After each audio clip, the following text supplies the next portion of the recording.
Oh, look at this. Look what we have here.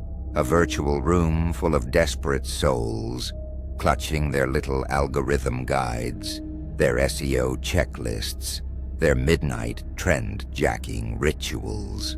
All of you sitting there with that confused look on your faces, wondering why the views dried up. Wondering why, after all those hate-fueled critiques, all those elaborate video ceremonies under the full moon of a viral trend, your target is still there, still uploading, still trending, still thriving actually, and now you want answers.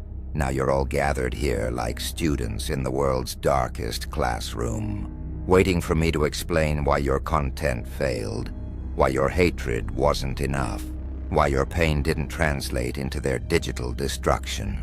You thought you had power, didn't you? You thought those keywords you whispered at 3 a.m. meant something. You thought the algorithm, your pet god, was listening to your rage.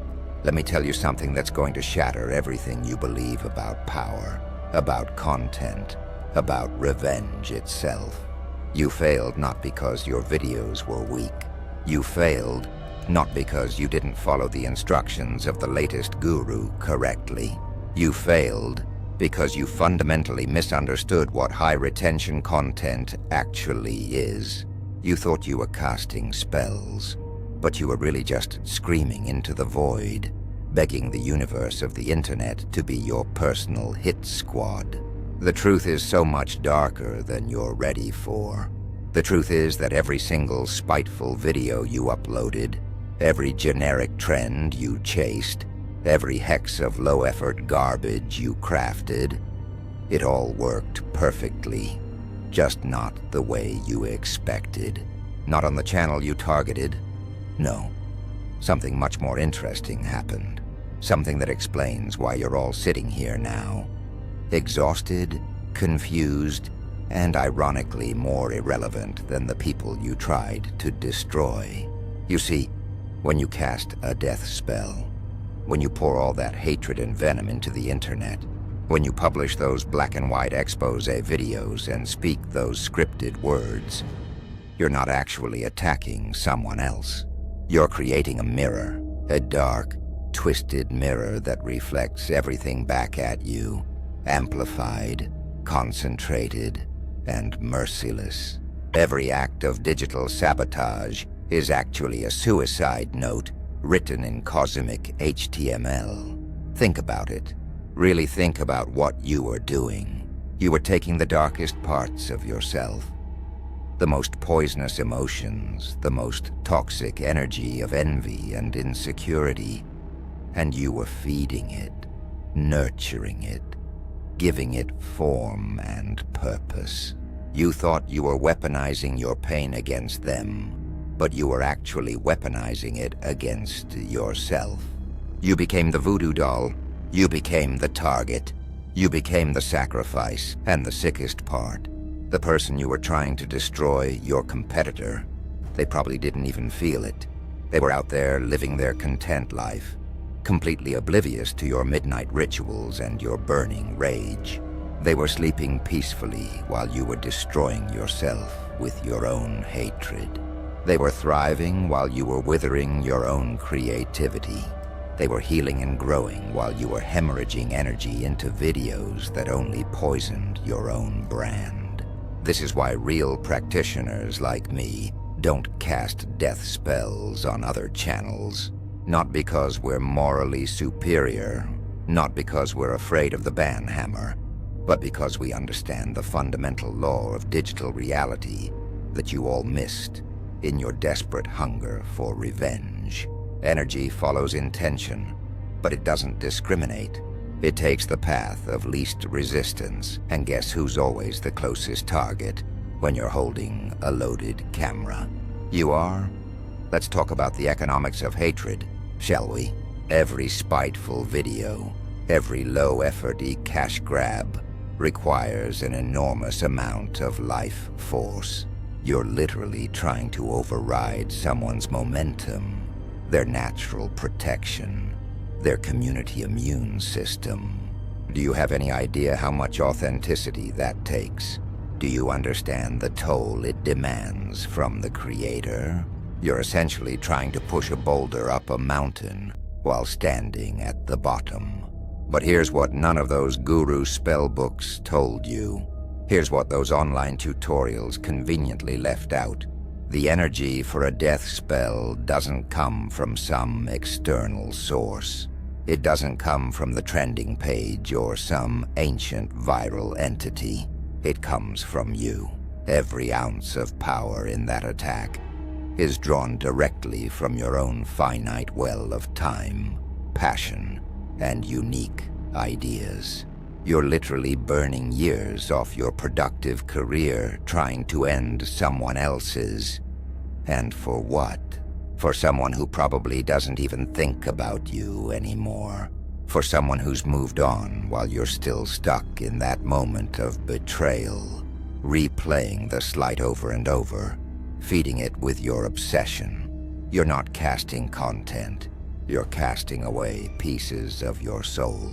You're not hexing them. You're hexing your own future. You're not ending their story. You're writing the worst possible chapter of your own. The mathematics of digital revenge magic is simple and brutal. For every unit of damage you try to inflict, you pay with 10 units of your own essence. It's like trying to burn down someone's house by setting yourself on fire and hoping the wind carries the flames. Sure, maybe some smoke reaches them. Maybe they lose a subscriber or two. But you're already ash by the time they even notice the smell. Now let me blow your minds with something even more disturbing. The channels you're trying to curse, the ones who hurt you, betrayed you, stole your idea, they're often naturally protected, not by spells or rituals or conscious defense, but by their complete lack of awareness. Their ignorance is their armor. Their indifference is their shield. Their ability to move on without looking back is the ultimate magical defense. You know what makes someone vulnerable to death magic? Belief, fear, openness to that energy. But someone who doesn't even know you're attacking them, someone who doesn't believe in what you're doing, they're essentially wearing spiritual bulletproof glass. Your spells hit that barrier and bounce right back to the sender. And guess who's wide open, completely vulnerable, totally exposed to that returning energy? You, the caster, standing there with your defenses down because you used all your focus to power the attack. It's like declaring war on a competitor who doesn't even know you exist. You're mobilizing teams, spending sleepless nights, losing your mind while they're just living their Tuesday. You're fighting a battle they're not even participating in. You're playing chess against an empty chair and somehow still losing. The asymmetry of it would be hilarious if it wasn't so tragically destructive to the spellcaster.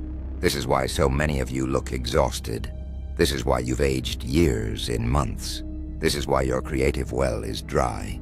Your partnerships are crumbling. Your luck has turned to poison. It's not karma. It's not justice. It's simple energetic physics.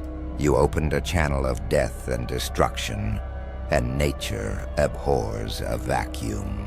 When your target didn't receive that energy, it had to go somewhere, and it went to the only available recipient, you.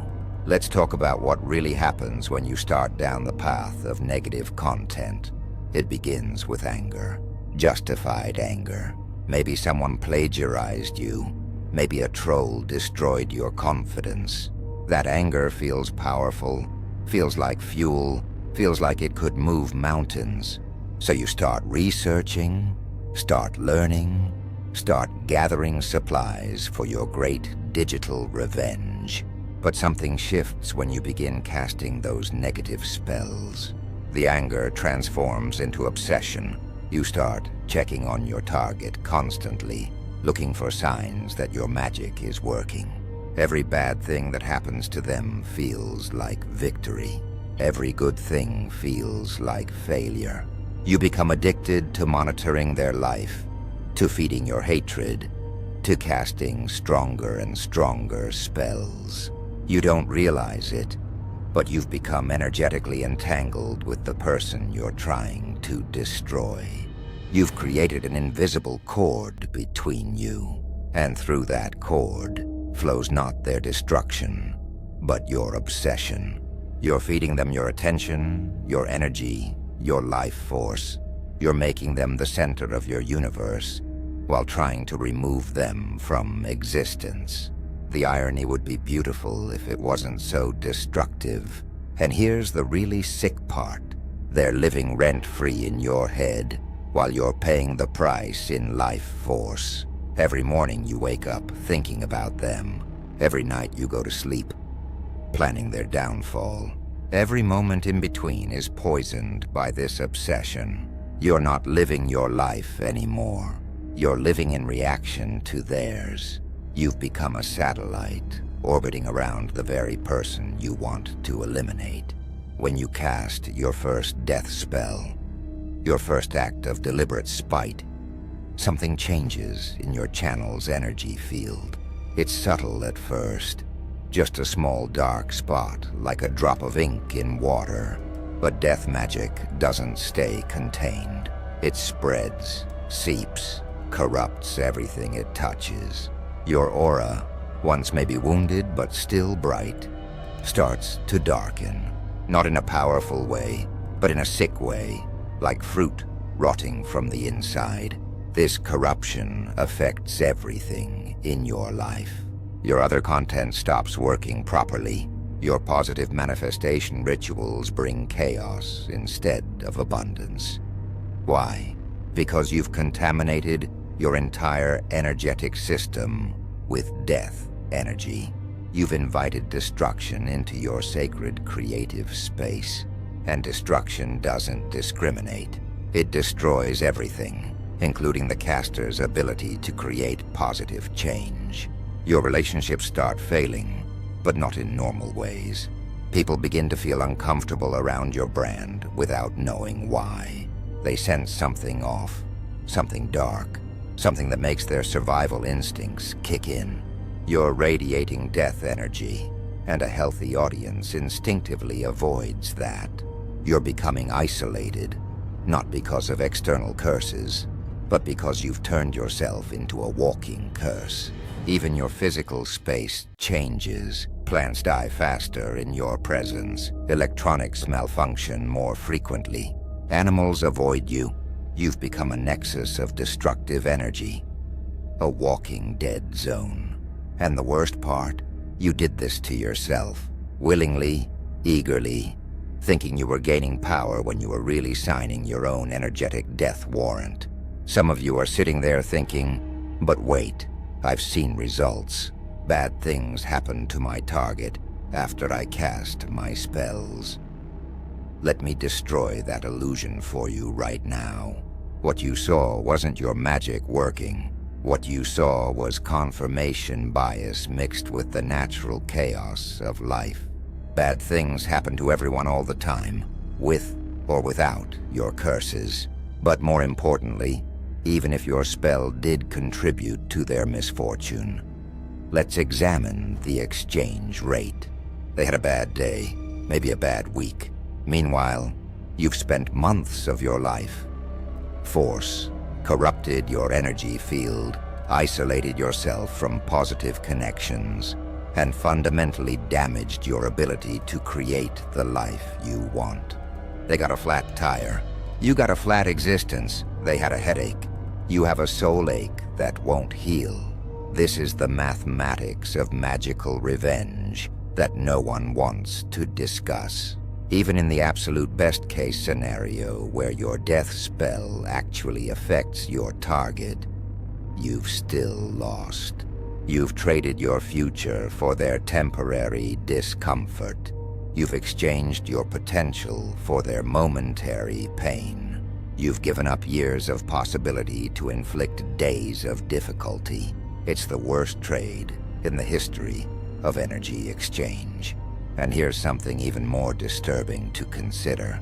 If your spell did work, if you did manage to cause them harm through magical means. You've created a karmic debt that will follow you through lifetimes, not as punishment from some cosmic judge, but as simple cause and effect. You've proven yourself capable of using spiritual force to harm others. The universe now marks you as dangerous, as someone who needs to be contained, limited, restricted. Your magical potential becomes capped, not by external forces, but by your own demonstrated willingness to abuse it. Now let me tell you why real practitioners, the ones who actually understand energy work, won't touch death magic with a 10-foot wand. It's not fear, it's not weakness. It's wisdom born from watching fools destroy themselves with their own hatred. We've seen what happens to death spellcasters. We've watched the decline, the corruption, the inevitable self-destruction. Real power in magic comes from creation, not destruction. Real practitioners know that the highest form of revenge is success, happiness, and complete energetic disconnection from those who hurt us. We know that the best curse is to become so powerful, so successful, so radiantly alive that our former enemies have to watch our rise while knowing they had the chance to be part of it and threw it away. When someone hurts us, we don't cast death spells. We cast transformation spells on ourselves. We don't try to end their story. We write ourselves out of it entirely. We don't waste our precious life force trying to drag them down. We use it to lift ourselves so high they can't even see us anymore. We don't create energetic cords of hatred. We cut all cords and become unreachable. This is what you all missed in your hunger for revenge. The real magic was never in destroying them. The real magic was in becoming indestructible yourself. The real power wasn't in ending their life, but in creating a life so beautiful, so powerful, so absolutely yours, that their betrayal becomes just a footnote in your epic story. So what happens now? What happens to all of you who've been pouring your life force into death spells that only poisoned yourselves? First, you need to understand that every spell you cast is still active, still draining you, still creating that corruption in your field. Those spells didn't just fail and disappear. They're still running in the background of your energetic operating system like malware, consuming resources, causing glitches. The process of reclaiming your energy from failed death spells is brutal. It requires admitting that you wasted months or years of your life on magical revenge fantasies. It requires acknowledging that you became the villain in your own story. It requires facing the fact that while you were trying to destroy them, you were actually destroying yourself, and they probably never even noticed. You have to systematically recall every spell, every curse, every hex, not to redirect them, but to dissolve them entirely. You have to energetically eat your own words, swallow your own poison, digest your own hatred, until it transforms back into neutral energy. It's like performing surgery on your own soul without anesthesia. It hurts more than the original betrayal, because now you're betraying the vengeful version of yourself. And even after you've recalled all that energy, you're not done. You still have to cleanse the corruption from your system. You have to rebuild your energetic boundaries from scratch. You have to learn how to do magic again without the taint of death energy. Some of you will never fully recover. Some of you have done permanent damage to your magical capabilities. That's the price you paid for trying to play with forces you didn't understand. Now let me really twist the knife with some truth about your targets. The people you've been trying to destroy with your death spells Most of them have no idea you've been attacking them. They're out there living their lives, pursuing their dreams, forming new relationships while you've been in your dark room performing rituals. The asymmetry of it is almost cosmic in its cruelty. Some of them have actually been thriving during the exact period you've been cursing them. Not because they're protected, not because your spells backfired, but because they simply moved on. They processed the situation, learned from it, and continued growing. Meanwhile, you've been stuck in that moment of pain, reliving it every time you cast another spell, reopening the wound every time you perform another ritual. The most successful people, the ones who seem immune to all magical attacks, they have a secret. They don't engage with the energy at all. They don't fight back. They don't protect. They don't even acknowledge. They simply exist on a different frequency where your death spells can't reach. It's like trying to tune into a radio station that doesn't exist on your dial. You can twist the knob all you want, but you'll only get static. And here's the ultimate irony. Your obsession with destroying them has probably helped them in ways you can't imagine. Every time you think about them, you're sending them energy. Negative energy, sure, but energy nonetheless. And people who know how to transmute energy can turn your hatred into fuel for their success. You've literally been powering their rise with your rage. You've been their unwitting battery, their inadvertent benefactor. Some of you are now thinking, okay, I'll just heal from this. I'll cleanse myself and start over. But here's what you need to understand about the damage death magic does to the caster. Some wounds don't heal. Some corruption can't be cleansed. When you open certain doors, they don't close again. When you invite certain energies into your field, they claim squatters' rights. The kind of healing required after extensive death spell casting isn't just energetic. It's fundamental. You have to rebuild your entire relationship with power, with justice, with the concept of cause and effect. You have to admit that you became something monstrous in your pursuit of revenge. You have to face the mirror and see not a victim seeking justice, but a perpetrator creating more pain. This healing can't be done with crystals and sage. This isn't a weekend workshop kind of problem. This is years of painstaking work, assuming you even have the strength left after burning through so much life force. Some of you have aged your energy body by decades. Some of you have created karmic debts that will take lifetimes to resolve. Some of you have damaged your connection to source energy so badly that you'll never fully access your magical potential again. And the psychological damage? The habit of hatred you've cultivated, the addiction to revenge fantasies, those patterns are now carved into your neural pathways. Every time you feel hurt, your brain will default to death spell mode. Every time someone wrongs you, you'll instinctively reach for that dark magic. You've programmed yourself for destruction, and reprogramming takes longer than the original programming. Now, some of you are desperate for hope, so let me tell you about the very few who successfully cast death spells that actually worked as intended. Yes, they exist. Yes, their targets were affected, sometimes devastatingly. But let me tell you what happened to these successful death spellcasters, because their stories are the most cautionary tales of all. First, there's the immediate energetic cost. Successfully overpowering someone's life force and causing their destruction requires so much energy that the caster often dies within a year themselves.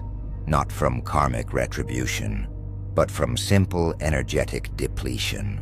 They literally spent their entire life force on ending someone else's. It's a murder-suicide performed in slow motion across the spiritual plane. Those who survive the immediate cost face something worse. The knowing. Once you've successfully ended someone's life through magical means, you carry that knowledge forever. You know what you're capable of. You know what you chose to do with your power. That knowledge changes you fundamentally. You can never again claim innocence. You can never again see yourself as the victim. You become irrevocably a killer, and the universe remembers, not in some mystical karmic record book, but in the very fabric of your energy signature. You're marked now, tagged as someone who uses spiritual force for destruction. Every magical protection in existence recognizes you as a threat. Every benevolent entity avoids you. Every positive opportunity seems to slip through your fingers because you've proven yourself unsafe to receive power. So what should you have done instead? What do real practitioners do when someone hurts them deeply enough to inspire murderous rage? We transmute. We take that incredible energy of anger and pain and betrayal, and instead of pointing it at them like a weapon, we use it as fuel for our own transformation. We become the phoenix, not the arsonist. When you're betrayed, that's an initiation. When you're destroyed, that's a rebirth opportunity. When someone breaks your heart, they've actually broken your cage, but only if you use that energy for evolution instead of revenge. Only if you channel that power into becoming someone so magnificent that their betrayal becomes the best thing that ever happened to you. Real magical revenge is becoming untouchable. It's rising so high that they can't reach you, even if they wanted to apologize. It's transforming so completely that the person they hurt no longer exists, replaced by someone far more powerful. It's using their betrayal as compost for your growth, as fuel for your rise, as the catalyst for your complete metamorphosis. And the beautiful thing about this path, it requires just as much energy as death magic, but instead of depleting you, it charges you. Instead of corrupting your field, it purifies it. Instead of creating karmic debt, it clears old karma. Instead of making you monstrous, it makes you magical in the truest sense. You become living proof that transformation is the ultimate power. Here's something none of you expected to hear. The universe has a witness protection program for people who've been through what you've been through. Not for casting death spells, but for surviving the betrayals that made you want to cast them. When you choose transformation over revenge, when you choose evolution over destruction, the universe itself becomes your ally. But you forfeited that protection the moment you picked up that first black candle. You rejected the universe's offer of transformation and chose the path of destruction instead. You basically told the cosmos, "Thanks, but I'll handle this myself with death magic." And the universe, respecting free will, stepped back and let you learn the hard way. Those who accept the universe's witness protection program, they disappear from their old life entirely, not through death, but through elevation. They vibrate at a frequency their betrayers can't access. They exist in a reality their enemies can't enter. They become invisible to those who would hurt them, not through concealment spells, but through pure evolutionary distance. This is the protection you could have had. This is the power you could have accessed. Instead of spending months trying to destroy them, you could have spent that time becoming indestructible. Instead of trying to end their story, you could have started a completely new chapter where they don't even exist as characters. Instead of binding yourself to them through hatred, you could have cut all cords and become unbound.